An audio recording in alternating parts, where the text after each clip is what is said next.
di mar diesel onge. Odede ang'o mok timre? Erokamano Sharon, mauta en wach malich ahinya e piny ngima ok Kenya kende. Wach mafuta en ema oriembo ohala mag dhano e piny ka piny. Nikech sani ka mafuta onge to jomoko kuomwa dine osewinjo pek kabisa nikech kata chopo ka en mafuta. Jok mariembo gechegi, jok matiyo kod taxi, jok matiyo gi matatu, ng'enyne ibiro yudo ni ka jogo te ok oyudo mafuta to kata mana wuoth ok nyalre. To nitiere jok ma bende tijegi kata ohelnigi oyiengore kuom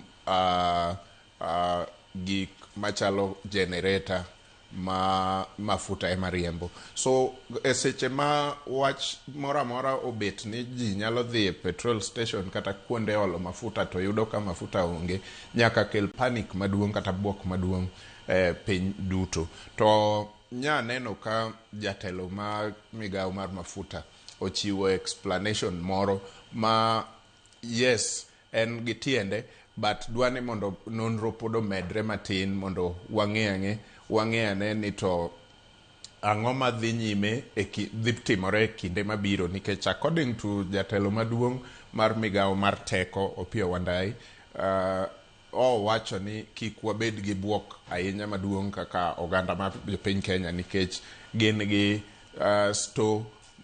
storage maduong' mar mafuta moromo riembo piny Kenya kapod warito machielo mondo donji.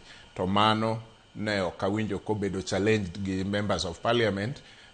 Nyiso ni nitiere adieri manie gino, nikech kadine mano ok adieri ni Kenya onge gi storage moromo mar mafuta to kamoro kar sechegi de waseyudo. Ing'eyo kaka wan jo Kenya, information yudo yot sani e piny Kenya moingo pinje moluorowa. Dine by now jomoko osewuok mosetang'oni kata stogo, samoro dikoro osegogi kata picha mong'isi ni onge, gik miwachogo onge. Nyiso ni migosi Opiyo Wandayi ne wacho adieri. To gima koro chendo en quality, ma gima dho ngere luongo ni quality, ema nya winjo ka chendo matin nikech weche mag sulfur to gi kaka kit ngima mar dhano bedo. To kanyo wawinjo migosi Lee Kinyanjui ka wuoyo kaka ng'at mochung' ne ohala kata quality no, to nyotemo gayo buok mar jo Kenya kowacho ni e kinde gi te quality wasebedo kwatiyogo machalre nyaka higa mokalo dwe mar 8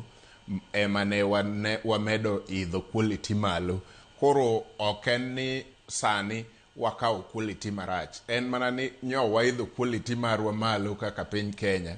To sani nikech tabu kata challenge mayudore kuom weche mag lweny matimore e Iran gi Israel, omiyo ne wagik e akerekeke manyaka ne wayier dok e quality manyocha waecha kata bedo maonge mafuta. Nikech ing'eni seyo bende kata mana kiloso kotende kod wach mano mar sulfur manyaka sani kelo dang'ne ahinya ni joriembo, nikech sulfur ni okelo achiedh nade ne nyamburko to bende okelo achiedh nade ne dhano.